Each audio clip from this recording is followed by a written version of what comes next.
विवेक ओबरॉय, जिनकी नेटवर्थ अभी काफी ज्यादा चर्चा में चल रही है। हाल ही में इन्होंने 12 करोड़ की रोल्स रॉयस कलिनन भी खरीदी थी, जिसकी पोस्ट सोशल मीडिया पर काफी वायरल हुई थी। ऐसा नहीं कि इंडस्ट्री में किसी और एक्टर के पास रोल्स रॉयस नहीं है, बहुत सारे एक्टर्स के पास है, लेकिन वो सारे सुपरस्टार्स हैं। वही विवेक ओबरॉय बॉलीवुड से एक तरह से बॉयकॉट हो चुके हैं। वो पिछले 6 सालों से बॉलीवुड इंडस्ट्री से बिल्कुल ही गायब है। उन्होंने 6 सालों से एक भी फिल्म नहीं की है, फिर भी उनके पास इतना पोटेंशियल कैसे कि वो एक रोल्स रॉयस को और अपनी लग्जरी लाइफ को अफोर्ड कर रहे हैं। आप हिंदुस्तान टाइम्स की ये हेडलाइन देखो, जहाँ लिखा हुआ है कि Vivek Oberoi is richer than Ranbir Kapoor and Allu Arjun. In fact अगर इन दोनों के नेटवर्थ को जोड़ दे, फिर भी विवेक ओबरॉय इनसे कहीं ज्यादा अमीर बन चुके हैं। तो आखिर विवेक ओबरॉय ने ऐसा क्या किया कि वो बॉलीवुड में बुरी तरह से फ्लॉप होने के बाद भी उनका नाम one of the richest celebrities में आता है, और जानेंगे कैसे इन्होंने 5 साल के अंदर ही 1200 करोड़ का एम्पायर भी खड़ा कर दिया। विवेक ओबरॉय का जन्म 3 सितंबर 1976 में हैदराबाद में हुआ था। उनके पिताजी सुरेश ओबरॉय बॉलीवुड में काफी जाने माने हस्ती थे। जब दूसरे एक्टर्स अपने बच्चों को छोटी उम्र से ही एक्टिंग सिखा रहे थे, तब सुरेश ओबरॉय अपने बेटे को बिजनेस और फाइनेंस के बेसिक नॉलेज सिखा रहे थे।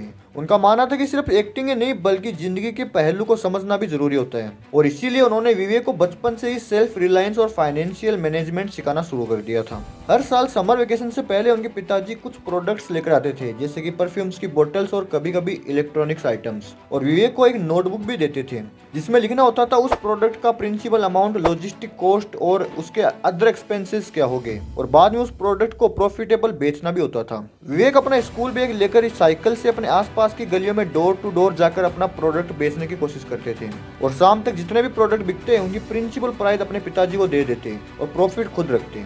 और इन सब चीजों की वजह से 10 साल की उम्र में ही विवेक केपेक्स और ओपेक्स जैसे कॉन्सेप्ट समझ गए थे। फिर कुछ साल उन्होंने मायो कॉलेज अजमेर, जो कि एक बोर्डिंग स्कूल थी, वहाँ पर पढ़ाई करते हैं, और इसके बाद में वो मिठीबाई कॉलेज मुंबई चले जाते हैं। वहाँ पर वो पढ़ाई तो कर ही रहे थे, लेकिन साथ ही में उनका दिमाग बिजनेस की ओर भी जा रहा था। वो कॉलेज के बाहर लगे ठेले वालों से बिजनेस के बारे में पूछते रहते, लेकिन अब बिजनेस करने के लिए भी एक सर्टेन अमाउंट होना जरूरी होता है। विवेक की आवाज बचपन से काफी बढ़िया थी, तो कॉलेज में एक दिन उनको एक रेडियो सेंटर पर काम करने का ऑफर आता है। उनको पैसे तो कमाने ही थे, इसीलिए वो वहाँ पर ज्वाइन कर लेते हैं और वहाँ पर काम करने लग जाते हैं। लोगों को उनकी आवाज इतनी बढ़िया लगी कि एक दिन उनको यूटीवी से मूवीज डबिंग के लिए ऑफर आता है, जिसके बाद में वो यूटीवी के लिए डबिंग का काम करने लग जाते हैं। वो वहाँ पर इंटरनेशनल मूवीज को हिंदी में डब्ड करने लग जाते हैं, और इसकी वजह से उनको इस काम के लिए अच्छा खासा पैसा भी मिलना शुरू हो गया था।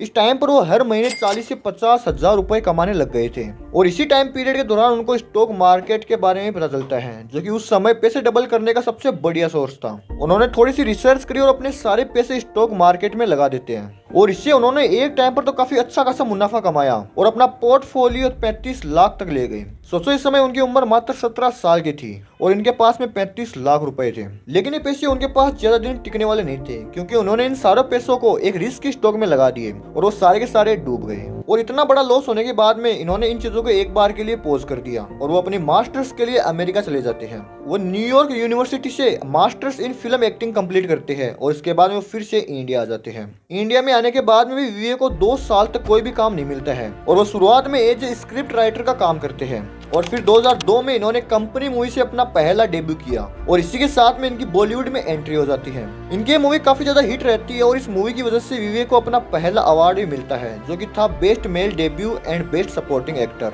इसके बाद में उनकी मूवी साथ ही आती है, जो कि फिर से एक हिट मूवी रहती है, और इसी के साथ में उनकी 2 movie back to back hit रही थी। इस टाइम पर विवेक का करियर एकदम पीक पर चल रहा था। उनको बड़े बड़े बॉलीवुड सेलिब्रिटीज से कंपेयर किया जाने लगा था, लेकिन उनको नहीं पता था कि उनका करियर अब डगमगाने वाला है।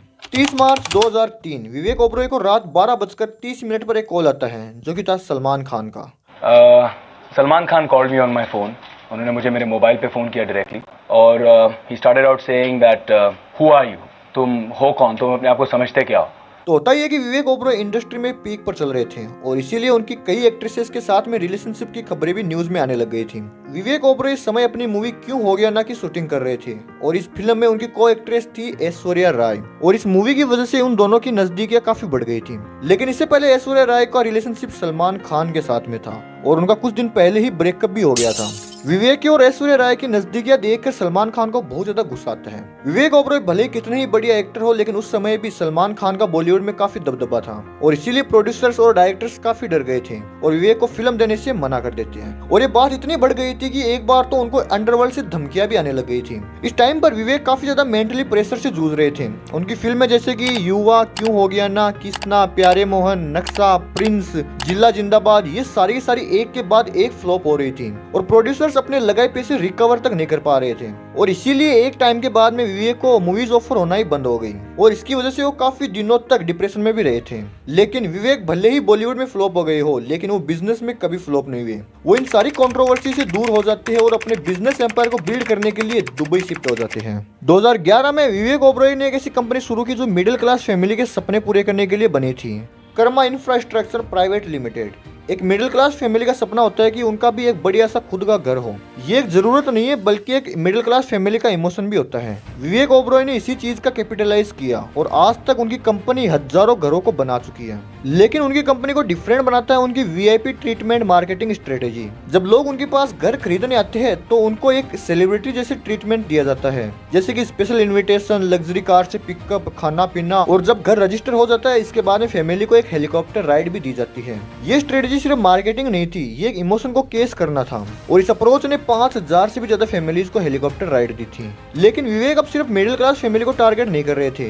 उनको पता था कि रियल एस्टेट इंडस्ट्री में सबसे ज्यादा पैसे अमीर लोगों से कमा सकते हैं और इसीलिए इन्होंने एक और कंपनी बनाई जो कि थी B&W डेवलपमेंट्स, जो कि दुबई के रिच फैमिलीज के लिए लग्जरी होम्स बनाने का काम करती है और ये इनका एक जीनियस मूव भी था। लेकिन इसके बाद भी वो रुकने वाले नहीं थे। उन्होंने 2020 में एक कंपनी स्टार्ट की जिसका नाम था सोलिटेरियो डायमंड्स। ये कंपनी लैब ग्रोन डायमंड्स बनाती है जो नेचुरल डायमंड्स की तरह दिखते हैं, लेकिन उनका प्राइस बहुत कम होता है। नेचुरल डायमंड्स की माइनिंग एनवायरनमेंट के लिए काफी डेंजरस होती है, लेकिन सोलिटेरियो के डायमंड्स 100% इको फ्रेंडली और एथिकल है। और गेस करो, ये इंडिया की पहली ऐसी कंपनी है जो कि लार्ज स्केल पे लैब ग्रोन डायमंड्स का प्रोडक्शन करती है और इसीलिए सोलिटेरियो की वर्ल्ड वाइड 60 से भी ज्यादा स्टोर खुल चुके हैं और ये कंपनी उनकी one of the most successful companies में से एक है। और हाल ही में इन्होंने एक कंपनी और बनाई है जिसका नाम है ओबरॉय मेगा एंटरटेनमेंट, जो कि इंडिया में और दुबई में ग्रैंड वेडिंग्स और कॉर्पोरेट्स के लिए इवेंट्स हैंडल करती है और इसको भी आगे बढ़ाने के लिए वही पुरानी वाली स्ट्रेटेजी अपना रही है, जो कि शादी के बाद में कपल्स को एक हेलीकॉप्टर राइड कॉम्प्लीमेंट्री दी जाती है।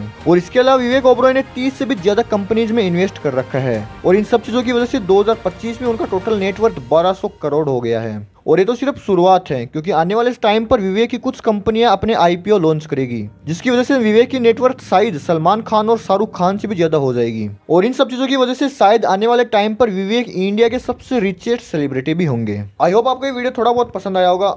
Thank you.